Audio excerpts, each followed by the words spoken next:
Hello दोस्तों, आप सभी का ऑल अबाउट सोशियस में स्वागत है। और ये समाज शास्त्र की कॉम्पिटिटिव सीरीज़ है और इसमें अभी हम लोग भूमिका अर्थात रोल के बारे में चर्चा कर रहे हैं। भूमिका का क्या मीनिंग है, उसके बारे में विभिन्न विचारकों ने क्या परिभाषाएं दी हैं, उसकी विशेषताएं क्या हैं, ऑलरेडी हम लोग डिस्कस कर चुके हैं। इसी कड़ी में हम लोग भूमिकाओं से संबंधित कुछ प्रमुख अवधारणाओं के बारे में देखेंगे। विभिन्न विचारकों ने विभिन्न विभिन्न भूमिकाओं के बारे में की बातें की हैं। तो ये जो टॉपिक है आज का लेक्चर, ये एग्ज़ाम पॉइंट ऑफ व्यू से फैक्चुअल बेस्ड क्वेश्चन के लिए बहुत ही ज़्यादा इम्पॉर्टेंट है। लिंटन जो है, राल्फ लिंटन की बात हो रही है। भूमिकाओं को दो भागों में बांटते हैं, प्रदत्त और अर्जित। बेंटन ने 3 भूमिकाओं का उल्लेख किया है। बुनियादी भूमिका अर्थात इसे बेसिक रोल कहते हैं। इंग्लिश टर्म भी आप लोग ज़रूर याद रखिएगा, क्योंकि समटाइम्स इंग्लिश का जो टर्म होता है वही एग्ज़ाम में पूछ दिया जाता है, तो कन्फ्यूजन नहीं हो इसके लिए आप लोग इंग्लिश टर्म को भी ज़रूर याद रखा करिए। आदिम समाज के अंतर्गत एक भूमिका को दूसरी भूमिका से अलग करना काफ़ी कठिन काम है। तो आप सभी को पता है कि जो आदिम समाज था वहाँ पे ऐसा नहीं है कि स्पेसिफिक कामों को बांट दिया गया था, हर काम हर कोई करता था। तो इस प्रकार से विभिन्न प्रकार की भूमिकाएं इस प्रकार से अंतर संबंधित और आश्रित होती हैं कि वैसे समाज में बुनियादी भूमिका की प्रधानता होती है। एक ही भूमिका को एक साथ कई लोग निभाते हैं और उनके बीच कोई भूमिका संघर्ष भी नहीं होता है। उस समाज में भूमिका का बंटवारा सामान्यतया उम्र या फिर यौन भेद पर आधारित होता है। सॉरी। तो यहाँ पे जो बेसिक रोल की बात बेंटन ने की है वो आदिम समाज से जोड़ के की है। दूसरा, इन्होंने जस्ट उसके अपोजिट जो आज का आधुनिक समय है इसके बारे में इन्होंने कहा कि दूसरी भूमिका हमें स्वतंत्र भूमिका अर्थात इंडिपेंडेंट रोल दिखता है। आधुनिक समाज में भूमिकाओं का स्वरूप इस रूप में बदल जाता है कि विभिन्न भूमिकाओं के बीच अंतर्निर्भरता कम हो जाती है तथा प्रत्येक व्यक्ति की स्वतंत्र भूमिका होती है। तो आज के समय में देखें तो एक डॉक्टर का काम डॉक्टर करता है, इंजीनियर का काम इंजीनियर करता है, या फिर क्लर्क का काम क्लर्क करता है। लेकिन अगर हम आदिम समाज की बात करें तो विभिन्न जितने भी व्यक्ति रहते थे वो लगभग हर काम कर लेते थे। तो ऐसा कोई स्पेसिफिक नहीं होता था कि हाँ स्पेसिफिक पर्सन ही स्पेसिफिक काम को करेगा। और तीसरी कैटेगरी इन्होंने सामान्य भूमिका अर्थात जनरल रोल की है। दोनों के बीच की जो स्थिति है इसको इन्होंने सामान्य भूमिका कहा है। SF नेडल ने भूमिकाओं को 2 भागों में विभाजित किया है। पहला है संबंधात्मक भूमिका अर्थात रिलेशनल रोल। संबंधात्मक भूमिका हमेशा पूरक भूमिका से जुड़ी हुई होती है। जैसे किसी व्यक्ति का पति के रूप में भूमिका तभी संभव होता है जब उसकी कोई पत्नी हो, तो ये संबंधात्मक भूमिका होता है। वहीं पे इन्होंने दूसरी भूमिका बताई है गैर संबंधात्मक भूमिका अर्थात नॉन रिलेशनल रोल। और इन्होंने कहा कुछ ऐसी भी भूमिकाएं होती हैं जिनमें पूरक भूमिकाओं की आवश्यकता नहीं होती है, जैसे कि फकीर, साधु, भिखारी की भूमिका। तो ये सारे जो है नॉन रिलेशनल रोल में आ जाएंगे। ब्रूम तथा सेल्जनिक ने भी 2 प्रकार की भूमिकाओं की बात की है। पहला है आदर्श भूमिका और दूसरा है वास्तविक भूमिका। आदर्श भूमिका अर्थात मॉडल रोल की बात करते हैं। ये वह भूमिका जो एक आदर्श स्थिति को प्राप्त कर गई हो तथा जिनका अनुकरण समाज में एक आदर्श व्यवस्था मानी जाती है, जैसे कि पुत्र के रूप में श्रवण कुमार की भूमिका और राजा के रूप में मर्यादा पुरुषोत्तम राम की भूमिका। वास्तविक भूमिका की बात इन्होंने की है एक्चुअल रोल की। वास्तव में व्यक्ति जिस प्रकार की भूमिकाओं को निर्वहन करता है वह उसकी वास्तविक भूमिका कहलाती है। सॉरी। इरविंग गॉफमैन ने भी 2 प्रकार की भूमिकाओं की बात की है। तो पार्श्व मंच भूमिका अर्थात बैक स्टेज रोल और अग्रमंच भूमिका फ्रंट स्टेज रोल। ये आप सभी को पता है कि अगर एक एक्टर के रूप में हम देख लें तो किस प्रकार से जो एक्टिंग हमें सामने उसकी दिखती है, अभिनय सामने दिखता है, तो वह हमारा फ्रंट स्टेज रोल होता है। लेकिन उसके पीछे का जो एक्टिंग होता है या जो भी जिस तरीके का रोल निभाता है वो बैक स्टेज रोल होता है। टी न्यूकॉम भी 2 प्रकार की भूमिकाओं का उल्लेख करते हैं। पहला है निर्धारित भूमिका और दूसरा है भूमिका व्यवहार।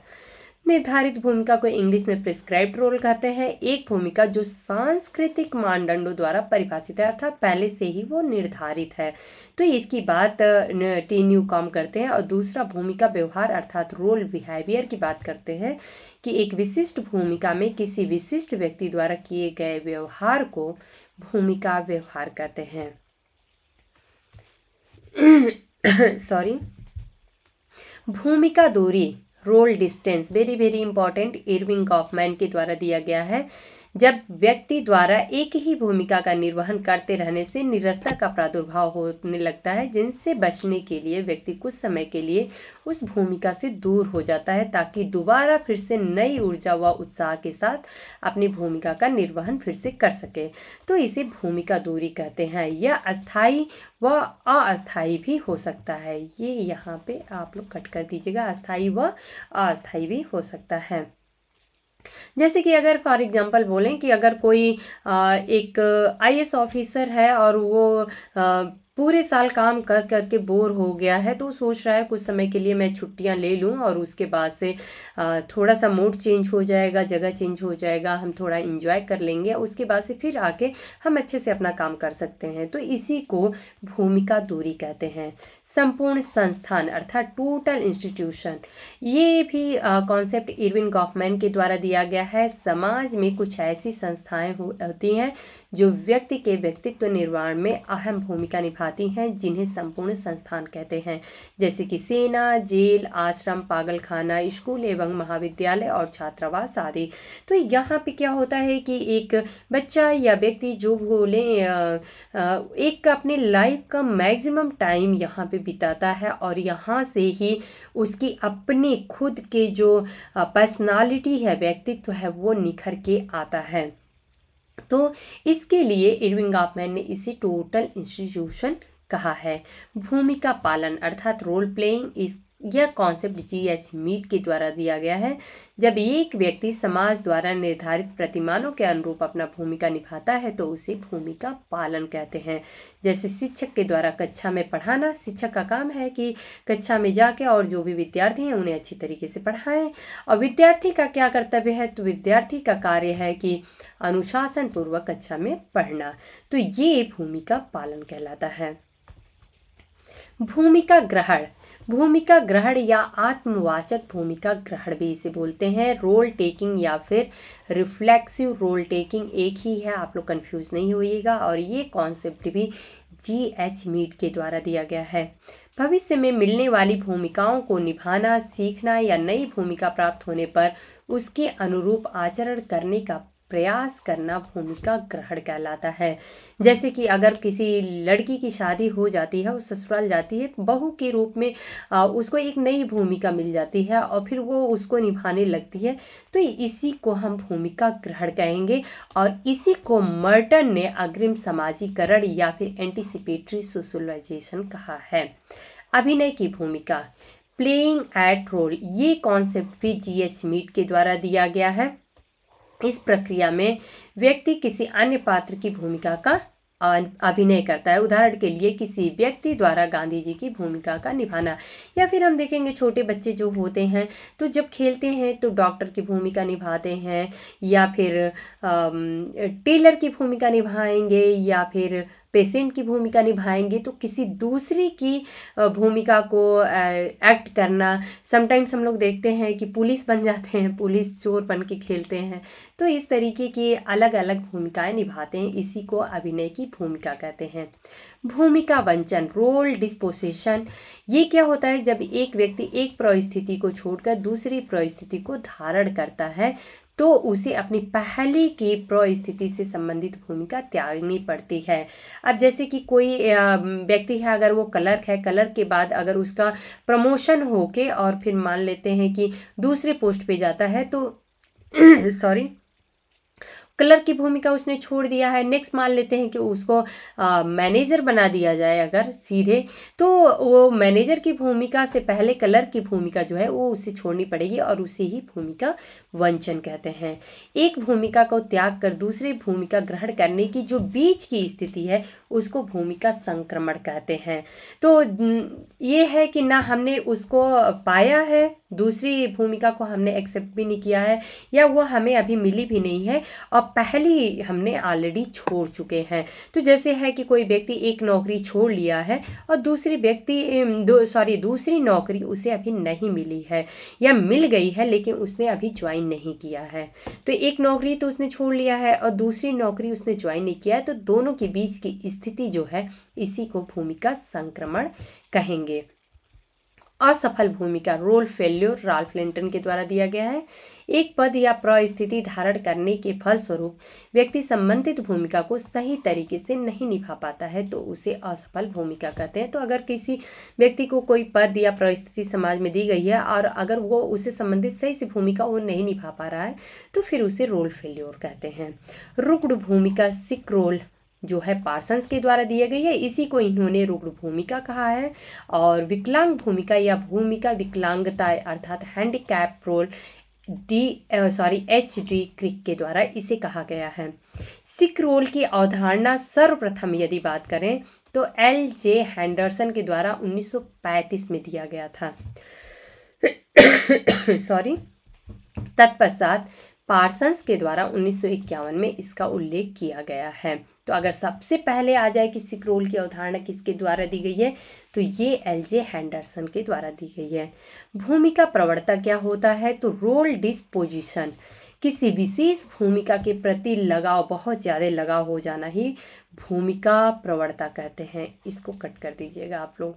व्यक्तिगत भूमिका परिभाषा, पर्सनल रोल डेफिनेशन क्या है, ये डेनियल J लेविंसन के द्वारा दिया गया है और किसी सामाजिक स्थिति में एक व्यक्ति द्वारा अपनी भूमिका के संबंध में बनाई गई स्वयं की अवधारणा को व्यक्तिगत भूमिका परिभाषा कहते हैं। कि अगर मान लेते हैं कि हम कल दिन एक अच्छे टीचर बन जाते हैं तो हम पहले से ही उसकी भूमिका बनाने लगे हैं कि हम ऐसे रहेंगे, ऐसे जाएंगे, बच्चों से ऐसे इंटरेक्ट करेंगे, ऐसी बातें करेंगे, ऐसे पढ़ाएंगे। तो ये सारी जो स्वयं की अवधारणा है इसी को व्यक्तिगत भूमिका परिभाषा कहते हैं। भूमिका निर्माण, रोल मेकिंग, ये टर्नर के द्वारा दिया गया है। आवश्यकता अनुसार व्यक्ति द्वारा अपनी योग्यता व ज्ञान के द्वारा एक नई भूमिका का निर्माण भूमिका निर्माण कहलाता है। जैसे प्रधानमंत्री के वैज्ञानिक सलाहकार और सुरक्षा सलाहकार आदि। दिखावटी या कृत्रिम भूमिका क्या होती है, आर्टिफिशियल रोल, ये लैमर्ट के द्वारा दिया गया है। अपने वास्तविक स्थिति को छिपाने के लिए व्यक्ति द्वारा उसी से मिलती जुलती अन्य भूमिका प्रदर्शित की जाती है। कृत्रिम भूमिका उसे कहते हैं। जैसे किसी तलाकशुदा स्त्री द्वारा विधवा के रूप में जीवन यापन करना।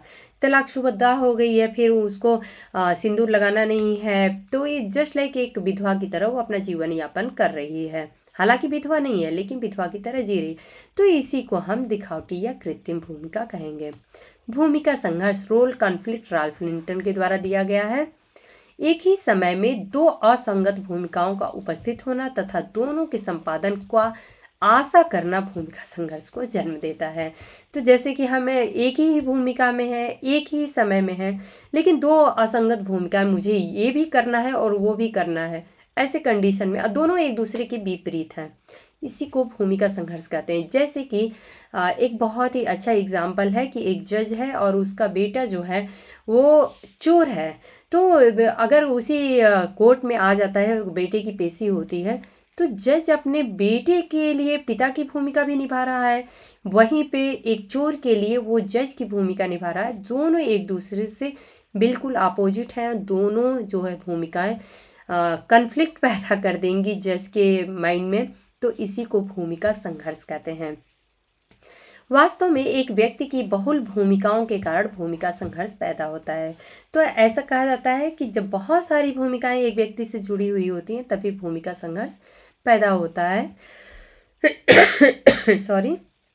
उदाहरण के लिए एक शिक्षित महिला की माँ तथा एक अध्यापिका के रूप में भूमिका। तो एक माँ की भूमिका भी निभानी है महिला को, एक अध्यापिका की भी भूमिका निभानी है।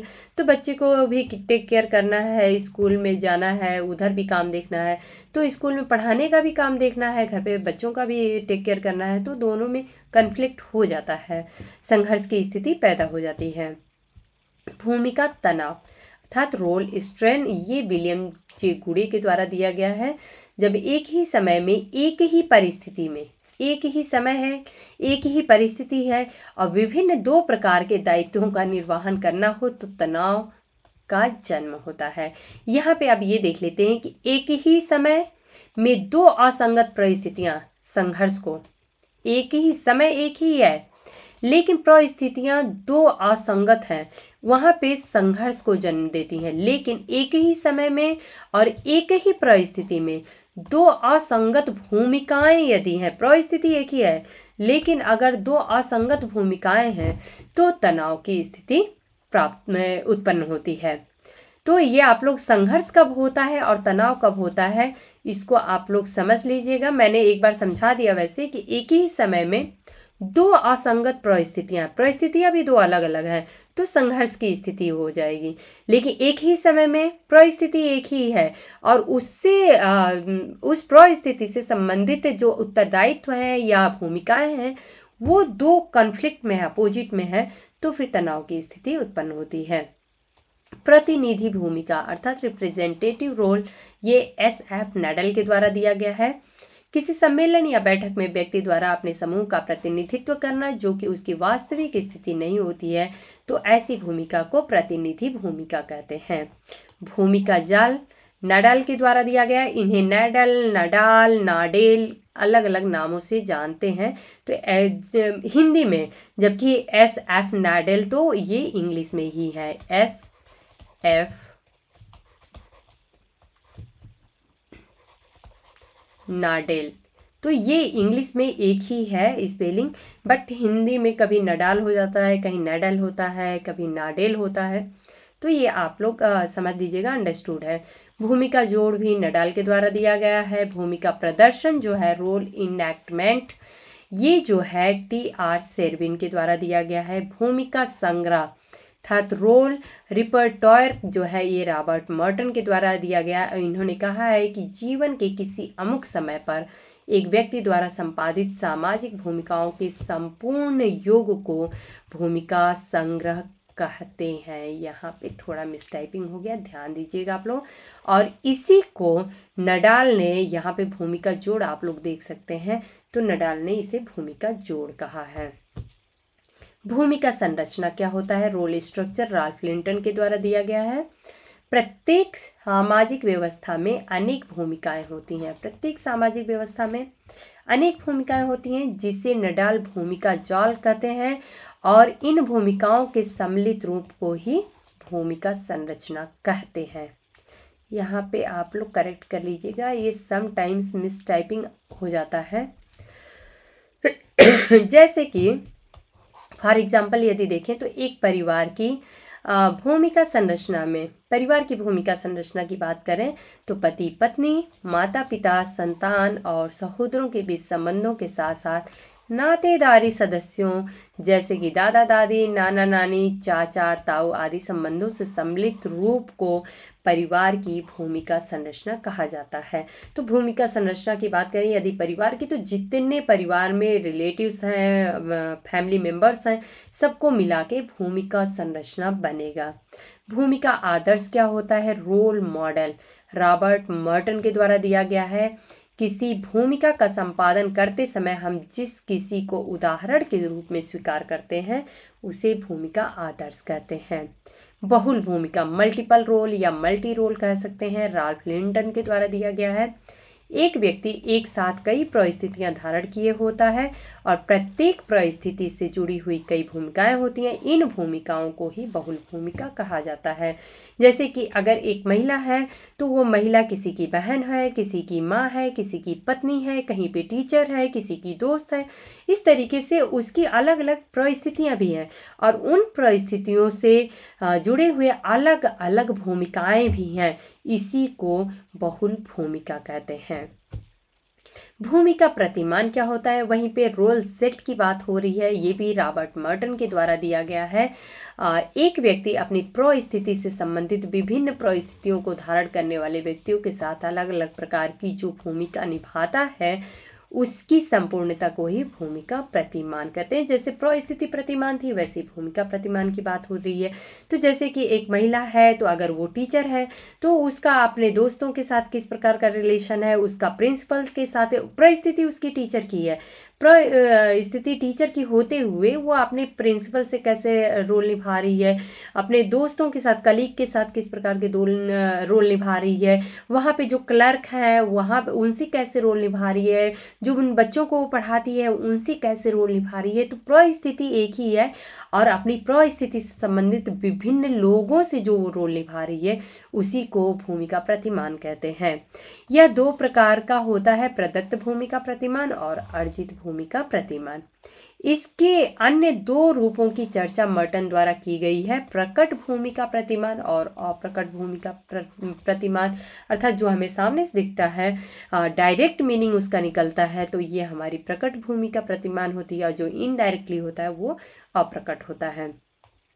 सहचारी भूमिकाएं, एसोसिएटेड रोल, ये भी रॉबर्ट मर्टन के द्वारा दिया गया है और एक ही परिस्थिति के साथ जुड़ी हुई कई भूमिकाएं होती हैं। ये भूमिकाएं प्रत्येक परिस्थिति के साथ सहचारी के रूप में काम करती हैं। जैसे कि एग्जाम्पल से हम लोग डिफ्रेंशिएट कर लेंगे कि भूमिका प्रतिमान और सहचारी भूमिकाओं में क्या अंतर है। एक चिकित्सक को अपनी भूमिका को पूरा करने के लिए compounder, nurse, ward boy, technician आदि चाहिए। इन सब परिस्थितियों की भूमिकाएं जो हैं वो सहचारी भूमिकाएं कहलाएंगी, क्योंकि एक डॉक्टर का वैल्यू तभी, एक डॉक्टर सिर्फ अकेले में एक डॉक्टर नहीं होता है, बल्कि अगर कोई ऑपरेशन करना है तो कंपाउंडर से लेके नर्स, वार्ड बॉय, टेक्नीशियन, हर किसी की उसको ज़रूरत है। तो ये जो होती है यही एसोसिएटेड रोल अर्थात सहचारी भूमिका कहलाती है। रॉबर्ट मर्टन ने एक इक्वेशन भी दिया है कि सामाजिक संरचना जो होती है वो परिस्थिति प्रतिमान, भूमिका प्रतिमान तथा परिस्थिति क्रम, इन तीनों के योग के बराबर होती है। तो इसको आप लोग ध्यान रखिएगा कि कभी एग्जाम में सपोज दिया जाए कि ये जो फार्मूला है वो किसके द्वारा दिया गया है, तो ये रॉबर्ट मर्टन के द्वारा दिया गया है। भर्ती की भूमिका अर्थात रिक्रूटमेंट रोल जो है एसएफ नडल के द्वारा दिया गया है। प्रति भूमिका अर्थात इसे कॉन्ट्रा रोल या फिर अपोजिट रोल नहीं बोलेंगे, कंट्रा रोल है। ये जो है ये पार्सन्स के द्वारा दिया गया है। ये एक ऐसी भूमिका जो किसी अन्य भूमिका की पूरक होती है, अर्थात जिस भूमिका द्वारा अंतःक्रिया का चक्र पूरा होता है उसे प्रतिभूमिका कहते हैं। तो जैसे कि शिक्षक और छात्र होते हैं, माता पिता व संतान होते हैं, दुकानदार ग्राहक होते हैं, ये जो होते हैं प्रतिभूमिकाओं के ऐसे जोड़े हैं जो एक दूसरे की भूमिकाओं के संपादन के लिए सहायता करते हैं। भूमिका प्रत्याशाएं क्या होती हैं, तो ये रोल एक्सपेक्टेशंस हैं।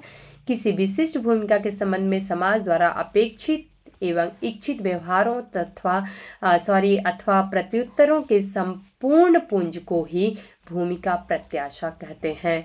भूमिका प्रत्याशा किसी कार्य के संपादन के संबंध में अन्य व्यक्तियों द्वारा बनाई गई धारणा को प्रकट करता है कि लोगों के एक्सपेक्टेशन कैसे होते हैं। इसमें स्वयं के संबंध में की गई अपेक्षाएं तथा दूसरों की अपेक्षाएं दोनों ही सम्मिलित हो सकती हैं।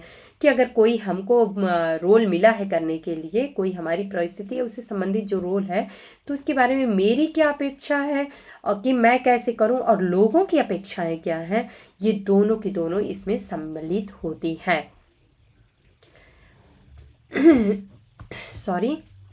भूमिका आवश्यकताएं, रोल डिमांड्स, ये भी रॉबर्ट मर्टन के द्वारा दिया गया है। किसी सामाजिक स्थिति में एक भूमिका के संबंध में भूमिका संपादन करने वाले व्यक्ति के प्रति बनाई गई दूसरे व्यक्ति की प्रत्याशाओं को भूमिका आवश्यकताएं कहा जाता है। तो इसमें खुद की व्यक्ति की नहीं बल्कि दूसरों की बनाई गई जो एक्सपेक्टेशन होती है उसी को रोल डिमांड्स, क्योंकि डिमांड की बात हो रही है यहाँ पे, लोग क्या डिमांड कर रहे हैं। भूमिका बोध क्या होता है, रोल परसेप्शन, किसी भूमिका के संबंध में व्यक्ति द्वारा बनाई गई यह धारणा कि दूसरे व्यक्ति इस भूमिका को मुझसे इस प्रकार निभाने की अपेक्षा रखते हैं, इसी को भूमिका बोध कहते हैं। और एक लास्ट जो भूमिका के बारे में ई बार्ट के द्वारा कहा गया है, ये है संयुक्त दाम्पतिक भूमिकाएं अर्थात ज्वाइंट कंजुगल रोल्स। तो ऐसी भूमिकाएं जिनमें बहुत सी क्रियाएं पति और पत्नी दोनों साथ मिलकर करते हैं और दोनों के बीच कार्यों में अंतर और हितों की पृथकता कम से कम बढ़ती जाती है, तो पता ही नहीं चलता है कि कौन काम कौन कर रहा है। जैसे नॉर्मल सी घर की बात करें तो अगर पत्नी की तबीयत खराब हो जाए तो पति जो है वो खाना बना देते हैं, बर्तन धुल देते हैं या फिर कपड़े धुल देते हैं। तो इस तरीके से हम ऐसा नहीं कर सकते हैं कि ये काम जो है एकदम स्पेसिफिक उन्हीं को करना है, दूसरा कोई नहीं कर सकता है। तो इसी को संयुक्त दाम्पतिक भूमिकाएं कहते हैं। तो दोस्तों आज ये भूमिका से संबंधित सेकेंड पार्ट था लेक्चर का, और भूमिका से संबंधित जितने भी कॉन्सेप्ट थे या विचारकों के कथन थे ऑलमोस्ट हम लोगों ने लगभग कवर कर लिया है। अगर फिर भी अगर कुछ पेंडिंग में रहा तो टाइम टू टाइम हम लोग अपडेट करते रहेंगे, और उम्मीद है कि आप लोगों को मेरा लेक्चर पसंद आता है। यदि पसंद आता है तो आप लोग लाइक किया करिए, कमेंट करके हमें बताया करिए, अपने दोस्तों में शेयर किया करिए। धन्यवाद।